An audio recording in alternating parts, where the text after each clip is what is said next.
Jesus, ele não é quem você pensa, mas ele é o que você precisa. Em Lucas, no capítulo 24, ele vai falar para nós sobre um caminho a qual os discípulos estavam percorrendo e Jesus ele aparece no meio deles, mas que eles não conseguem compreender que era Jesus que estava ali. E dando início no versículo 13 diz assim: Naquele mesmo dia, dois deles estavam indo para um povoado chamado Emaús, a 11 quilômetros de Jerusalém. No caminho conversavam a respeito de tudo o que havia acontecido. Enquanto conversavam e discutiam, o próprio Jesus se aproximou e começou a caminhar com eles, mas os olhos deles foram impedidos de reconhecê-lo. Ele lhes perguntou: Sobre o que vocês estão discutindo enquanto caminham? Eles pararam, com os rostos entristecidos. Um deles, chamado Cleopas, perguntou-lhe: Você é o único visitante em Jerusalém que não sabe das coisas que ali aconteceram nestes dias? Que coisas? Perguntou ele. O que aconteceu com Jesus de Nazaré? Responderam eles. Ele era um profeta, poderoso em palavras e em obras diante de Deus e de todo o povo. Os chefes dos sacerdotes e as autoridades o entregaram para ser condenado à morte e o crucificaram. E nós esperávamos que era ele que ia trazer a redenção a Israel. E hoje é o terceiro dia desde que tudo isso aconteceu. Algumas das mulheres entre nós nos deram um susto hoje. Foram de manhã bem cedo ao sepulcro e não acharam o corpo dele. Voltaram e nos contaram ter tido uma visão de anjos que disseram que ele está vivo. Alguns dos nossos companheiros foram ao sepulcro e encontraram tudo exatamente como as mulheres tinham dito, mas não viram. Ele lhes disse: Como vocês custam a entender e de como demoram a crer em tudo que os profetas falaram? Não devia o Cristo sofrer essas coisas para entrar na sua glória? E, começando por Moisés e todos os profetas, explicou-lhe o que constava a respeito dele em todas as Escrituras. Ao se aproximarem do povoado para o qual estavam indo, Jesus fez como quem ia mais adiante, mas eles insistiram muito com ele. Fique conosco, pois a noite já vem. O dia já está findando. Então ele entrou para ficar com eles. Quando estava à mesa com eles, tomou o pão, deu graças, partiu e deu a eles. Então os olhos deles foram abertos e o reconheceram. E ele desapareceu da vista deles. Perguntaram-se um ao outro: Não estava queimando o nosso coração enquanto ele nos falava no caminho e nos expunha as Escrituras? Levantaram-se e voltaram imediatamente para Jerusalém. Ali encontraram os 11 e os que estavam com eles reunidos. Bom, o primeiro ponto que eu quero comentar com você sobre essa passagem é de que eles realmente não estavam reconhecendo quem era Jesus. Porque Jesus, ao longo da sua caminhada com os discípulos, ele falava abertamente que ele iria morrer, que ele iria ser crucificado, mas todos eles não entendiam, ou alguns deles não queriam entender.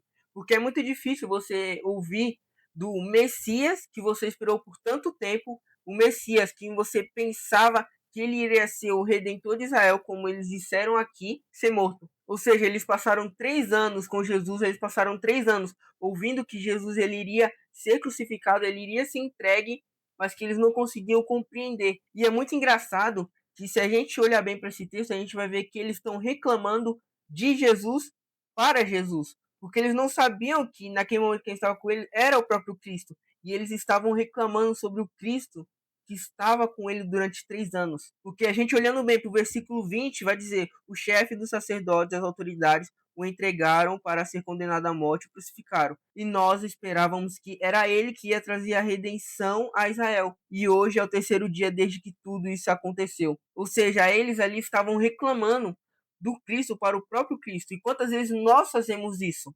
Nós reclamamos da vontade de Deus para nossas vidas, nós reclamamos das decisões que nós temos que tomar por causa de Jesus, nós reclamamos daquilo que a gente está vivendo por amor a Cristo e a gente nem percebe muitas das vezes, porque muitas vezes os nossos olhos eles são fechados para as Escrituras, para a santidade de Deus, muitas vezes os nossos olhos são fechados para aquilo que realmente importa, porque o que eles queriam não era uma guerra espiritual como Jesus ele estava vindo trazer.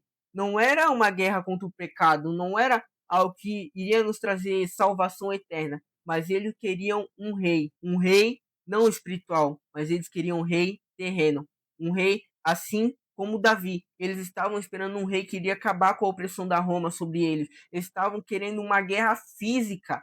Eles estavam querendo algo que Davi havia feito um dia que ele iria trazer paz para Israel, queria trazer a redenção, que eles iam vencer todas as batalhas físicas, que eles iam vencer a guerra. Ou seja, quando os discípulos foram chamados, eles estavam pensando que seria eles a qual estariam junto com Cristo no primeiro batalhão ali, na primeira fileira para guerrear, porque era isso que eles queriam, era isso que eles pretendiam, era isso que eles estavam esperando.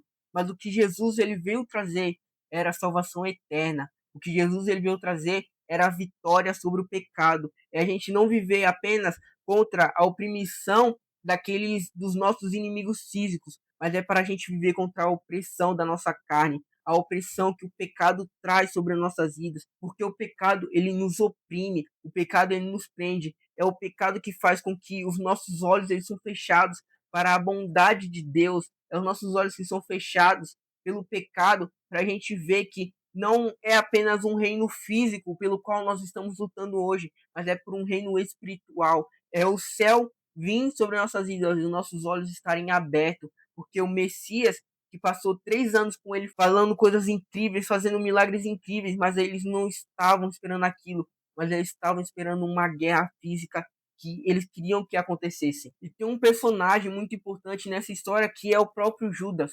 porque Judas ele vende Jesus por 30 moedas. E Judas ele vende Jesus porque ele estava com medo. Judas ele estava com medo de enfrentar uma guerra física. Ele estava com medo de ver todo o cenário que estava acontecendo, deles sendo, a maioria das vezes, sendo perseguidos pelos fariseus, e Judas ele estava com medo de perder a guerra. Judas ele estava vendo toda aquela situação, não com os olhos abertos, mas com os olhos fechados, e ele estava vendo aquilo, ele não queria batalhar. E Judas ele vende Jesus por um preço que era comprado um escravo daquela época. Ele vende Jesus por 30 moedas, porque quem vende Jesus por pouco quer dizer que a vida dela não vale nada. E isso é um conselho pra gente, porque se a gente não vê valor na nossa própria vida, a gente tem que entregar para aquele que realmente vê valor na nossa vida, porque Cristo ele foi entregue para que hoje a gente tivesse vida e uma vida em abundância. E Judas, ele estava com tanto medo da situação que ele vende Jesus. E ele vende Jesus porque a vida dele era barata.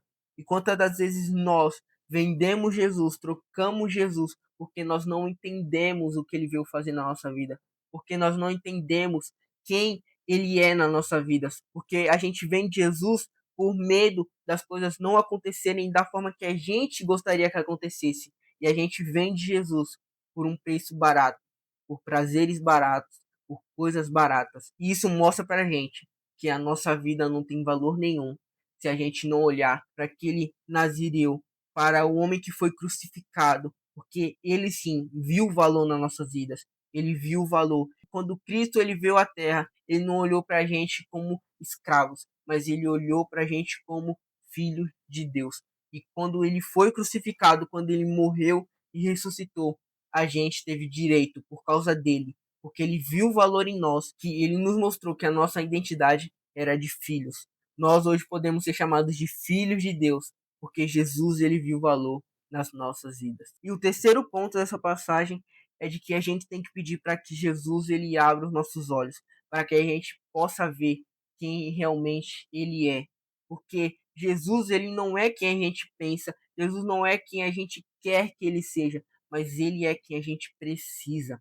A gente olhando para um ponto muito importante nessa escritura que fala, a partir do versículo 18: ao se aproximarem do povoado para o qual estavam indo, Jesus fez com quem ia mais adiante, mas eles insistiram muito com ele: fique conosco, pois a noite já vem, o dia já está quase findando. Então ele entrou para ficar com ele. Quando estavam à mesa com eles, tomou o pão, deu graças, partiu e deu a eles. Então os olhos deles foram abertos e o reconheceram, e ele desapareceu da vista deles. Perguntaram um ao outro: não estava queimando o nosso coração enquanto ele nos falava no caminho e nos expunha as escrituras? Sabe? É algo tão lindo e tão maravilhoso que acontece nessa passagem que a gente muitas vezes não consegue compreender, porque quando nós pedimos para que Jesus ele fique perto, para que Jesus fique mais perto de nós, ele tem prazer em abrir os nossos olhos.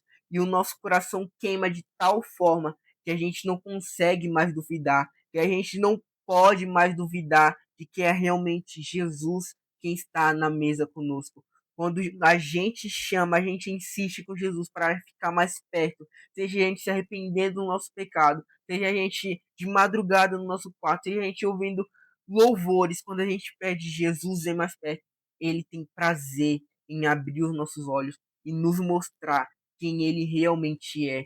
Ele é o Redentor de Israel, mas não aquele a qual a gente estava pensando que ele era para remir Israel de uma forma física, mas ele é o Redentor de Israel de forma sobrenatural, de forma espiritual, porque ele nos salvou não de uma guerra 100% física, mas de uma guerra 100% espiritual, para a qual a gente não está mais preso nas armadilhas do inimigo, mas que hoje a gente tem vitória. A cruz nos garantiu vitória. Os discípulos e nós, quando nós lemos essas passagens, a gente não entende nada do que estava acontecendo, mas ele abriu os nossos olhos e ele nos trouxe, ele nos mostrou que ele trouxe uma vitória naquela cruz. Que aquela cruz não era o final da história, mas era apenas um começo de uma rendição sobre Israel, de uma rendição sobre a minha vida e sobre a sua vida. E mais adiante, no versículo 33 diz: levantaram-se e voltaram-se imediatamente para Israel. Ali encontraram os 11 e os que estavam com eles reunidos, que diziam: é verdade, o Senhor ressuscitou e apareceu a Simão. Então os dois contaram o que tinha acontecido no caminho e como Jesus fora reconhecido por eles quando partia o pão.